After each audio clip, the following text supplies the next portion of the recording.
Merhabalar, iyi hafta sonlarınız olsun arkadaşlar. Bugün farklı bir açılımla karşınızdayım. Seni sana anlatsa neler söylerdi başlığımız bu. Tabii paralel bir başlık olarak onun gözünde sen nasılsını da yine ben sıkıştıracağım. Bugün tarot değil Lenormand destelerini kullanarak açılım yapmak istiyorum size. Büyük güllü deste, küçük güllü deste diye kodlayabilirsiniz. Büyük güllüden başlamadan önce de herhangi bir ilişkiye bağlı kalarak herhangi bir tek bir duruma niyet ederek yorumlamadığımı bilmenizi isterim. Bazen yorumlarda görüyorum neden sadece ayrılık gibi ya da iletişimi bozuk olanlara yorumluyorsunuz diye. Buraya ne yansıyorsa ben onu aktarıyorum. Demek ki benim kanalımda da daha fazla öyle arkadaşlar var. Uyumlanmaya, mesajları almaya niyet edin. Görmediğim şeyi ben size aktarmıyorum. Burada kocaman kocaman ayrılık senaryoları varken ben size yeni başlangıçlardan söz edemem. Yeni başladıysanız da yorumu şöyle alabilirsiniz mesela. Büyük ayrılıkların ya da kalp kırıklıklarının, kişinin geçmişteki problemlerinin şu anda benim ilişkime yansıması şeklinde yorum getirebilirsiniz. Ve tabii her zaman söylüyorum, deste seç de olsa sonuçta kolektif açılımlar bunlar. Kişisel açılım olmadığından benim burada söylediğim her bir cümleyi kendinize zorla uyumlandırmaya da çalışmayın. Uyanı alın. Böyle bir durum söz konusu. Şimdi hadi gelin büyük güllü desteden başlayalım. Bakalım sizi bana anlatsa ne söyler bu kişi? Hem olumlu hem olumsuz özelliklerinizle.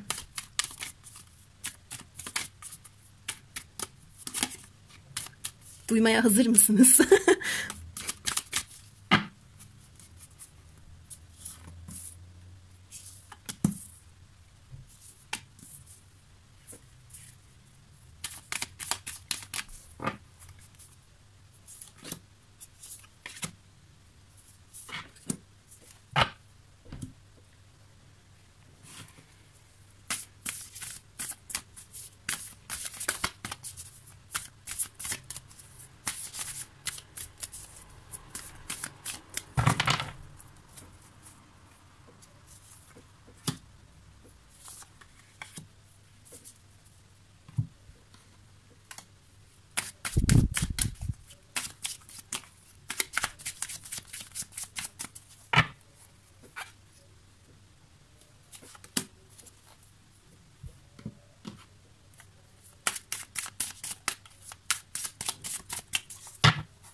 Şu deste içinde ters döndü.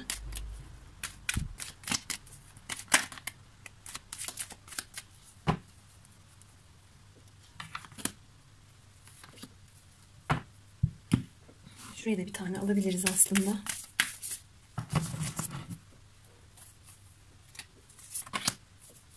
Evet. Haydi başlayalım.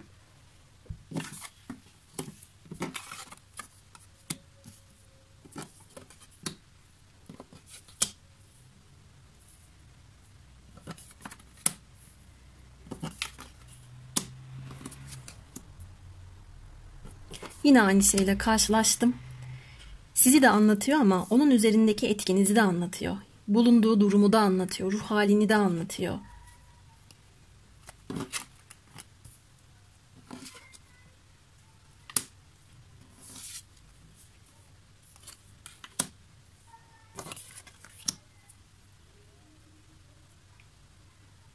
Bu kişi sizi çok zeki görüyor her şeyden önce. O kadar zekisiniz ki manipülasyona, yalana, aldatılmaya asla kanmıyorsunuz. Bunlara gelmiyorsunuz. Size akıl oyunları oynayamıyor. Çünkü sizin zekanıza saygı duyduğunu görüyorum. Bazen sivri dilli konuştuğunuzu düşünüyor. Kolayca kalp kırabilme potansiyeliniz olduğundan bahsediyor. Hislerinizin çok kuvvetli olduğunu söylüyor. Şu anda aranızda bir iletişim olmasa da, ayrı da olsanız, yollarınız ayrılmış da olsa, aranızda mesafe de olsa hala ruhsal bağlantının devam ettiğini söylemek istiyor size. Belki sizi rüyasında gördüğünü, onu etkilediğinizi, büyülediğinizi, söylüyor. Belki de gece vakitlerinde sizi o kadar çok özlüyor ki bu enerjiyi ona sizin yolladığınızı söylüyor. Değişik spiritüel güçleriniz olabilir. Bilmiyorsa da tahmin ediyor. Tabii biliyorsa da bunları kullanabildiğinizle ilgili bana bir mesaj aktarıyor. Şu anda sizinle uzlaşmanın zor olduğunu söylüyor bu kişi. Kendince bir çıkış yolu bulmaya gayret gösteriyor. Ama onun çıkış yolu ya da onun çözüm olarak değerlendirdiği şeyi siz beğenmezsiniz ya da size yeterli gelmez gibisinden de değerlendiriyor. Çünkü aranızda ani bir ayrılık, aniden yanlış bir tercih, onun yapması yüzünden aranızdaki durumların etkilenmesi, yollarınızın ayrılması, uzlaşmanızın önünün tıkanması gibi bir durumu düşündüğünüzü düşünüyor. Sizi sakin, akıllı, becerikli, beklentileri ve idealleri olan bir kişi olarak söyledi. Kendi doğrularınıza es geçerek bir beklenti içinde ya da bekleyen bir noktada olmazmışsınız. Çocuksu bir yanınız, eğlenebiliyor oluşunuz, komik özelliklerinizden bahsediyor. Ya da bu kişiyi güldürdüyseniz eğer o şekilde hatırladığını, anımsadığını söylüyor. Sizin bir masada bir oturmuşluğunuz var bu kişiyle karşı karşıya ama arada tutku olsa da birbirinizi dürttüğünüzden de bahsediyor. Buradaki dürtmekten kastım şu. Bakın bu adamın arkasında asılı bir yay var. Kadının arkasındaki duvarda asılı bir tüfek var. Birbirinizden emin olmak adına böyle bir karşı karşıya gelme gibi, düello ortamı gibi, sen bana bunu yaparsan ben de sana bunu yaparım, gerekli araç gereçlerim hazır der gibi bir enerji aktardığınız, yeteri kadar anlaşıp uzlaşamadığınızla ilgili bir şeylerden de bahsediyor.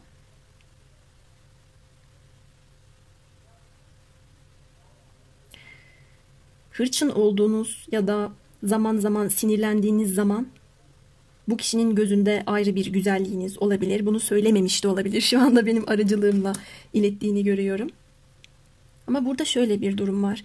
Hem o sizden emin olmak adına bazı stratejiler yapmış olabilir. Hem de siz ondan emin olmak adına bunu yapmış olabilirsiniz. Ortada tam bir netlik, tam bir eminlik göremiyorum. İkiniz de duruma hakim olmaya çalışmışsınız ya da birbiriniz üzerinde hakimiyet kurmaya çalışmışsınız. Bu bir anlamda tutkuyu, arzuyu besleyen, bunu çoğaltan bir durum haline gelmiş. Bundan bahsediyor. Bir anlamda da aranızdaki durumu kızıştırmış, anlaşamama nedeniniz olmuş. Daha çok sizin düşüncenizi de anlatıyor. Ben ona anlaşmak adına adım atsam da onun bana açık kapı bıraktığından emin değilim diyor. Çünkü sizin için ben şunu tamamen göze aldım demesi ve bunu görmeniz çok önemli. Sizin gölge özelliğinizde bu belki sizsiniz, belki de kendini anlatıyor da durumunuza göre alın. Ya bu kişi aptalca bir şey söylemiş ya da bir harekette bulunmuş. Bunun pişmanlığını yaşıyor. Tekrar size adım atmak istiyor. Kapınıza gelmek istiyor olabilir. Ama tabii tartışmalar, çatışmalar yaşayacağından da emin. Sizin kollarınızı açıp karşılamayacağınızı düşünüyor. Ya da tam tersi. Her şey çok güzel gidiyorken kalbimi kırdın. Sivri dilinle tüm öfkeni, kızgınlığını bana akıttın. Ya da öyle bir kapıyı suratıma çarptın ki benim çıkış yolu bulmamı engelledin diyebilir. Sizin hareketinizi aptalca değerlendiriyor olabilir. Öyle yaparak eline ne geçti? Ne güzel oturuyorduk, ne güzel. Evet, zaman zaman seni sinirlendirmek hoşuma da gitse yine de bir paylaşımımız vardı diyor. Ve sizin bu kişiyi uyardığınızı da söylüyor bana arkadaşlar. Kademeli gelişmeler söylüyor. Bakın yine aynı şey oldu. Sadece size anlatmadı. Bir hikaye anlattı bana. Ve onu nasıl etkilediğinizden bahsetti. Böyle durumlar söz konusu şu anlık. Biraz daha bakalım, biraz daha irdeleyelim. Sizin insan ve duygu durum analizi yapabiliyor oluşunuz. Belki psikolog olabilirsiniz. Belki spiritüel konularla ilgileniyorsunuzdur. Problem çözme beceriniz, kıvrak zekanız, bazen çekişmekten hoşlanmanız bu kişinin dikkatini fazlasıyla çekmiş.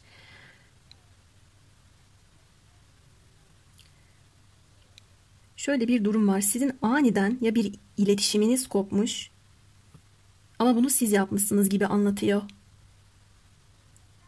Gece vakitlerinde daha çok aklına geliyorsunuz. Özlüyor, hayal ediyor size. İlgiye dair duyduğu bir ihtiyaç artıyor.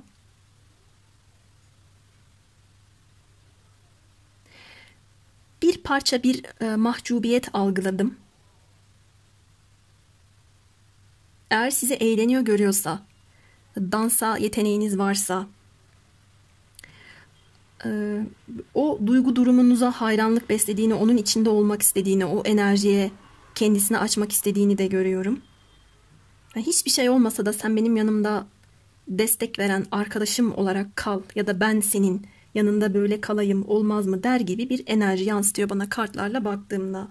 Daha çok kahverengi teması hakim arkadaşlar. Kahverengi saç, kahverengi göz. Bu kişi yani sizi anlatıyor. Siz böyle özelliklerde olabilirsiniz. Spor ya da dans, hareketli bir yaşamınız olabilir. Çok sabitlik görmedim. Sürekli oturduğunuzu görmedim mesela. Koşturmalı bir işiniz olabilir. Bir o yana bir bu yana bir şeyleri hallediyor oluşunuzu, becerikli bulduğunu da görüyorum. Ama sizi kızdırmış. Belki sorumsuz, çocukça davranan kendisi olmuştur. Burada sizi kızdırdığıyla ilgili bir şey anlatıyor ve iletişimle ilgili durumu söylüyor. Kelimeleri çok güzel seçiyor olabilirsiniz. Acıtmakla ilgili de bir başarılı buluyor size. Nasıl karşısındaki insanı acıtacağını, nereden yaralayacağını biliyor diyebilir.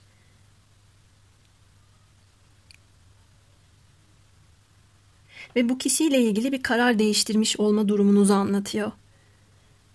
Her şeyi dikkatlice düşündü. Alternatifleri bile düşündü. Farklı düşüncelerde dolandı.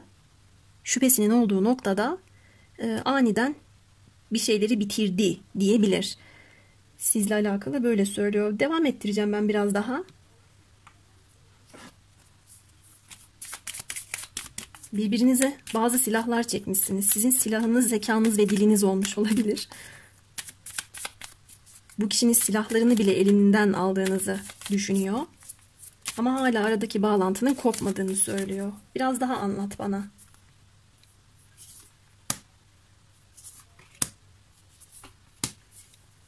Aslında böyle sizin tarafınızdan onaylanmak, sizin takdirinizi kazanmak. Eğer siz bu kişiyi eleştirip yargıladıysanız, o eleştirip yargıladığınız konularda bir gözünüze girmekle ilgili bir şeyi de var, isteği de var. Evet, sizi nasıl anlatıyor? Saçlarınız, cildiniz, yüzünüz çok güzelmiş. Hoş sohbetmişsiniz. Enerjiniz çok güzelmiş. Bu kişinin ilgisini, dikkatini sizi ilk gördüğü anda bile çekmişsiniz.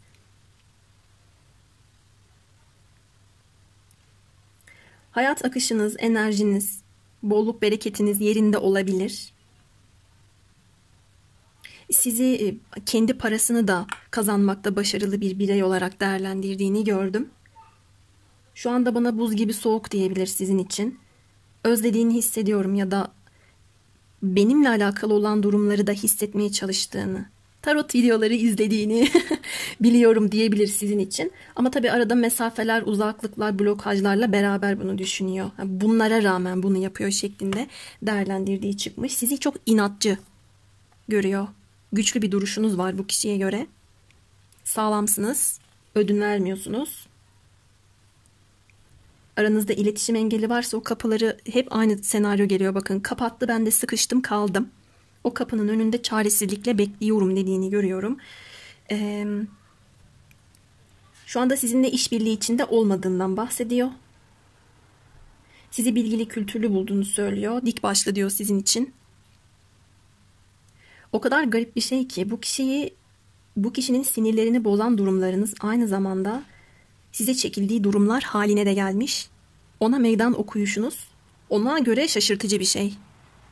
Şu anda ilgilenmiyorsanız bu kişiyle, ilgisizseniz buna muhtaç olduğunu da görüyorum. O beni bekliyorsa da ya da evet bu kayıtsız ya da ilgisiz davranışının arkasında beni beklediğini ümit ediyor olsam da Benim onu beklediğim gibi değil, bunu biliyorum dediğini gördüm arkadaşlar. Hadi şimdi burçlardan bahsedelim. Yengeç burcu burada. Boğa, terazi, aslan, ikizler, yay, koç. Tekrar bir boğamız gelmiş. Baskın burçlar böyle. Evet, benim büyük deste için söyleyeceklerim bu kadardı. Büyük güllü deste için. Umarım memnun kaldınız. Şimdi hemen ikinci desteye geçiyorum ben. Tekrar selamlar. Küçük güllü desteye geldim. İlk desteği yorumlamak çok zevkliydi benim için. Eğer bu uymazsa onu da dinleyebilirsiniz arkadaşlar. Şimdi ben niyet ediyorum. Bakalım bu kişi sizi bana nasıl anlatacak? İlk destede olduğu gibi onu nasıl etkilediğiniz, ona neler hissettirdiğiniz ya da düşündürdüğünüz şeklinde de bir aktarımda bulunabilir. Evet, nasıl anlatacaksın bana, dinleyen arkadaşına, izleyen arkadaşına?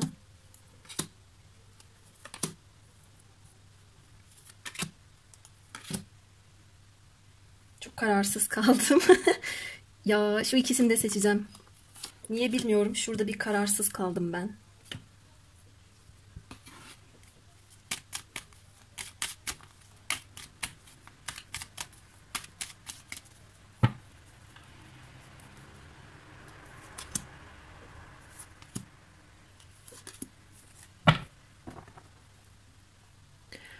Bu arada ben bu videoyu çekiyorum ama o kadar çok mesaj ve bildirim geliyor ki Instagram'dan, WhatsApp'tan, YouTube'dan.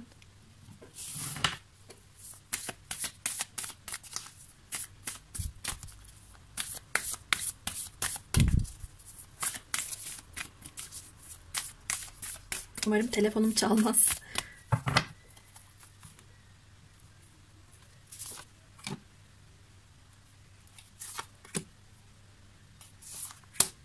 Ve bakalım ortak kartlar gelecek mi?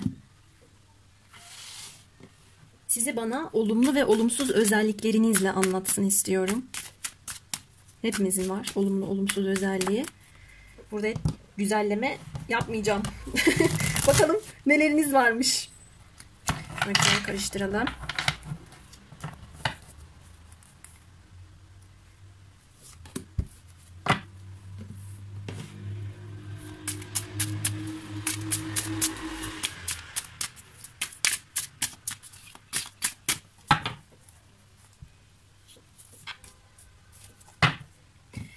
Ay hadi hemen başlayalım. Çok heyecanlandım.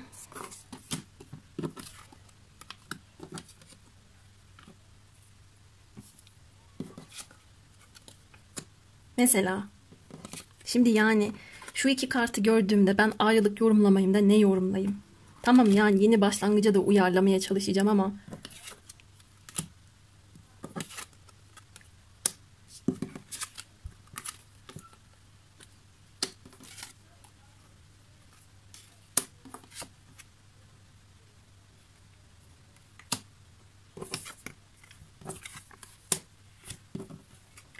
evet, bu kısım oldukça karışık. Evet. Bu arada yoruma başlamadan şunu bir söylemek istiyorum. Geçen gün Twitter'a da yazdım. Katina'nın ay kartı, isterseniz arama motoruna da yazın arkadaşlar, olumlu bir kart değildir. İlk anlamı hüzün, gözyaşı, mutsuzluk, ihanet, bunlardır, keder. Eğer mutsuz mu kişi diye sorduğumuzda ve bu kartı alıyorsak evet, olumlu olarak kabul edebiliriz ama Lenormand'ın ay kartı olumludur. Katina'nın değildir. Bu bilgiyi de vermek istedim. Çünkü yanlış yorumlar yapan arkadaşlar görüyorum.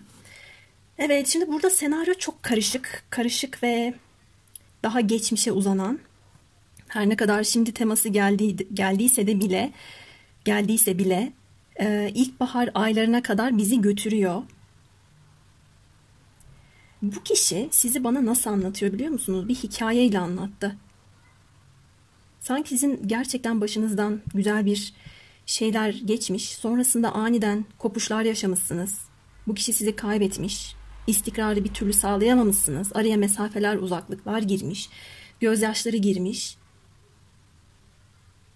Partnerlerden biri elini taşın altına koymamış da şu anda güven kazanmanın çok zor olduğunu, bazı şeylerin tek taraflı olduğunu anlatmaya çalışıyor. Burada sizi ilgilendiren kısım, siz bu kişiye göre şu anda kendi anınızdasınız. Geçmişe kafanızı takmıyorsunuz. Şimdiyi yaşıyorsunuz. Bunun farkındalığıyla ilerliyorsunuz. Ve hayatta karşınıza çıkabilecek şeylere de hazır ve hazırlıklı olduğunuzu bana anlatıyor. Ve bu yüzden de içini yiyor arkadaşlar. Bir vicdan azabı var. Eğer bu kişiyle olan ilişkinize sizin çevrenizden bazı insanlar zarar verdiyse sizi bana şu şekilde anlatıyor. Bizim güzel bir ilişkimiz vardı. İlkbahardan beri devam ettiriyorduk. Ama onun arkadaşları, onun ailesi geldi bizim aramızı bozdu şeklinde anlatıyor burada. Bir anlaşmazlık yaşadık. Zamanım gitti. Ben tek taraflı emek verdim. Onun güvenini kazanmaya çalıştım. Sağlam bir yapı inşa etmeye çalıştım. Olabildiğince iletişime önem verdim ama olmadı. Ve sonuçta ayrılık bizi buldu gibi anlatabilir. Böyle bir durum yoksa, bu kişinin etrafındaki kişiler aranızı bozduysa ondan anlatıyordur. Ben bunları çözemedim. Tilkilikler, kurnazlıklar yaptım. Mutluluğumuz tehdit altındaydı. Sağlıksız bir ilişkimiz vardı ve onu kaybettim. Şu anda bu kişinin aşırı derecede zihnindesiniz. Zihnini kemiren bir düşünce haline almışsınız. Ya iletişim kurmanın yollarını arıyor, arkadan dolanıyor. Ne yapsa ne etse sizi tekrardan görse. Buna baktığını, buna bakındığını görüyorum. Arka planda çalışan derin bir mutsuzluk var. Sizin yerinize kendini daha çok anlatıyor gibi. Aslında değer kıymet bilememe nedeniyle sizi kaybetmiş olduğunu, şu anda size hasret kaldığını söylüyor. Bir sarılma isteği ya da böyle bir an yaşadıysanız bunu tekrarlama isteği içinde, ama artık bu durum sadece benim için böyle diyor. Tek taraflı durumunu bu şekilde de söyleyebiliriz. Artık ben istiyorum, o istemiyor. Ben ona gitmek istiyorum, ben çabalamak istiyorum, güvenini ben kazanmak istiyorum kafamda çünkü çok fazla dönüp dolaşıyor diyor. Ama bu sefer de sizin istemediğinizle ilgili bir şeyden bahsediyor. Burada sizin ilişkinizi tehdit altında tutan, mevcut durumunuza zarar veren farklı insanlar, üçüncü kişiler olmuş.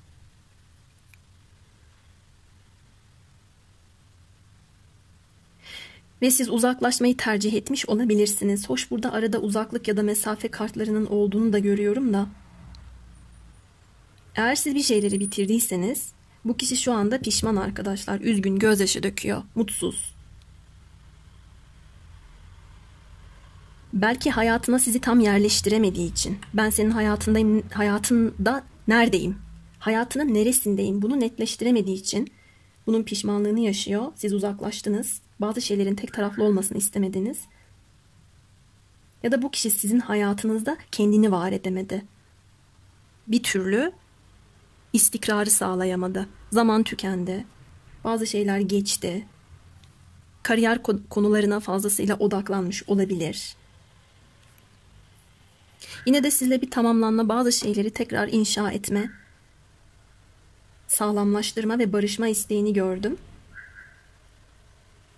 Her şeyden önce sizi sağlam bir dost olarak bana anlatıyor. Yardımsever, iyilik yapan, destek veren, işini güzel yapan biri olarak değerlendiriyor size.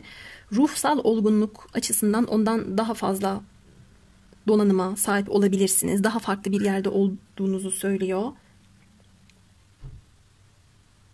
Sosyal olabilirsiniz. Güvene çok önem verdiğinizi anlatıyor. Şu kısımda kartları seçerken iki kart arasında kalmıştım. Burada ilişkide ciddiyet mi, geleceğe taşıması gereken evlilik, tamamlanma noktası, artık bu döngüyü bu şekilde bitirme mi, yoksa hali hazırda bu şekilde devam etme mi noktasında gidip geliyor olabilir. Ya da bu kişinin gözünden siz böylesiniz. Arkadaşlar, burada iki türlü bir senaryo çıktığı için ve karışık olduğu için kendinize uyanı almanızı istiyorum. Evet, sorum öyleydi ama bununla son dönemlerde çok karşılaştığımdan yorumun başında bahsettim. Ben mesela sizi bana anlatsın dedim. Hikayenizi anlatıyor. Kendisinin yaşadığı sıkıntılı durumlarla beraber anlatıyor.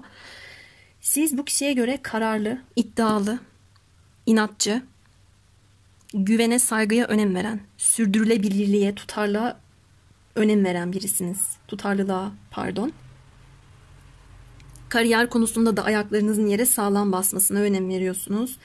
Size göre bir şeylerin mutlaka karşılığı olmalı. İyi ya da kötü. Ektiğini biçme durumunu yapıyorsunuz. Farklı kültürlere, farklı insanlara, yeni yerler, yeni şeyler keşfetmeye bayılıyorsunuz olarak değerlendirmiş. İletişim konusunda da buna önem veriyor. Mesela diyelim siz duygu düşüncelerinizi çok güzel kelimelerle aktarıyorsunuz ve bunu aktarırken uzun uzadıya yapıyor olabilirsiniz. Bu kişi böyle yapmıyor olabilir. Daha gelişi güzel bir yaklaşımda bulunuyor olabilir. Burada ben karşılaştırmalar da görüyorum. Bunlarla beraber aktarıyor. Ama sanki siz uzun ömürlü bir ilişki istemişsiniz de bu kişi zamanında bundan kaçmış gibi. Ama sizin bu düşüncenizi ya da tutumunuzu değiştirilemez bulduğunda bana söylüyor. Siz bu kişiye göre çok değişken değilsiniz arkadaşlar, sabitsiniz. Bu kişi için değerliymişsiniz ve sizi kaybettiğini düşünüyor. Çalışkansınız. Şüphe duyuyor. Acaba onun hayatına başka biri mi var diyor sizin için. Ve onu çok şaşırtıyor gibisiniz de. Ben burada müdahale görüyorum. Bir anda kesilip atılan durumlar görüyorum. Bu tırpan kartı bize bundan bahseder. Bir anda iletişimi kesmek gibi.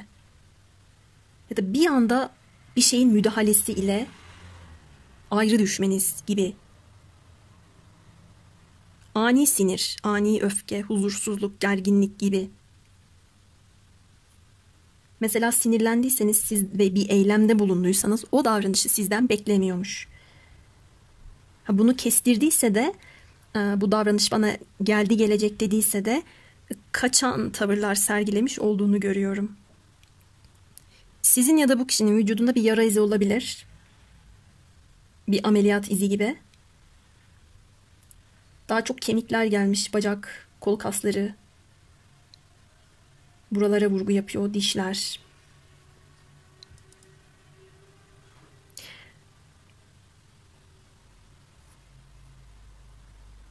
Çok ilginç. Evcil hayvanınız olabilir. Evcil hayvanları çok seviyor olabilirsiniz. Daha çok köpek olarak söyleyebilirim. Müziği çok seviyor olabilirsiniz. Şurada bir keman var. Keskin görüyor sizi arkadaşlar. Gerçekten bazı şeyleri kesip atabilecek kadar cesur da görüyor sizi. Kaybetmekten korkmayan bir yanınızı keşfetmiş olduğunu da görüyorum. Aktif görüyor sizi. Vücudunuza, bağışıklık sisteminizi korumaya önem verdiğinizi görüyor. Bunun için spor yapıyor olabilirsiniz. Temiz hava, çiçek, ağaçlar, doğa ve hayvanlarla ilgili bir özelliğinizi anlatıyor bana. Ve arkadaş çevresiyle ilgili bir durumu söylüyor. Burada sizin etrafınızda sizi destekleyen insanların varlığını bana anlatıyor. Biraz daha devam ettirelim. Haksızlık olmasın. İlk destede yaptığım gibi burada da açayım. Bana anlat. Bana bu videoyu izleyen arkadaşıma anlat.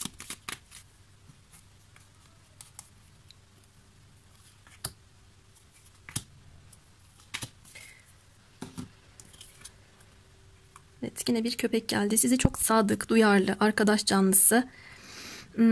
Böyle her insanın yanında olması gereken ve olan da bir kişi olarak değerlendiriyor.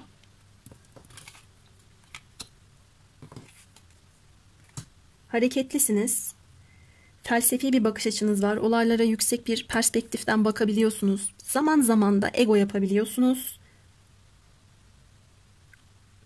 Hayatınızdaki konularda ani davranışlar yerine kademeli davranışlar, istikrarlı ilerlemelere daha çok önem verdiğinizi görüyor. Sizi özverili buluyor. Lezzete, kokuya önem verdiğinizi.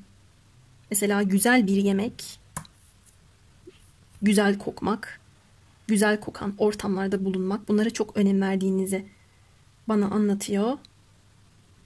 Bu kişi için de önemli olabilir. Mesela o çok güzel kokuyor diyebilir. Burada iki yönlü geldiği için iki yönlü yorumlamaya çalışıyorum. Onun kokusu çok güzel diyebilir sizin için. Evet, ben sanki şu anda geçmiş durumu yorumluyor gibiyim. O kendini kapattı. Tüm heybetiyle, otoritesiyle, bağımsızlığını, mesafesini ortaya koyuverdi diyor sizin için. Sizi gözetlediğinden bahsediyor. Az önce söylediğim gibi zaman zaman egolu bulabilir, ukala bulabilir. Ama zaman zaman, her zaman değil. Bir stresi var bu kişinin. Ya sizden ona yansıyan değil, sizin şu duruşunuzdan kaynaklı. Sizin hayatınızda hep ileriyi planladığınızı düşünüyor arkadaşlar. Etkileşime önem verdiğinizi söylemeye çalışıyor. Ve gene gelmiş. Bacaklar, hareketlilik, dizler. Tabii fiziksel özellik olarak da buralarınızı seviyor olabilir. Ve ben size gelme isteği de algılıyorum bu kişide. Keşke ona bir gitsem. Önceki davrandığım gibi davranmasam. Tüm o dikkatsizliklerim, tüm o belki de boşla kırdılarım, gevezeliklerim, amaçsızca konuşmuş olduğum hallerimden sıyrılıp artık bir amaç belirlediğimi ona yansıtsam der gibi bir hali de yansımış. Bu okumayı yapmak benim için zor oldu. Çünkü iki yönlü geldi, bir hikayeyle geldi. Sadece sizi anlatmadı. Hadi burçlardan da bahsedelim. Sonra bitirelim. 2 tane ikizler burcu var. 2 tane oğlak burcu var. Kova burcu çıkmış. Akrep burcu, terazi burcu çıkmış. Yay burcu çıkmış. Tekrar bir akrep burcumuz gelmiş. Bir daha kova burcumuz gelmiş arkadaşlar. Evet, burçlarımız da bu şekilde. İkinci deste dediğim gibi benim için zordu. Kendinizi artık uyanı alın. Umarım da memnun kalmışsınızdır. Başka videolarda görüşmek üzere. Kendinize çok çok iyi bakın.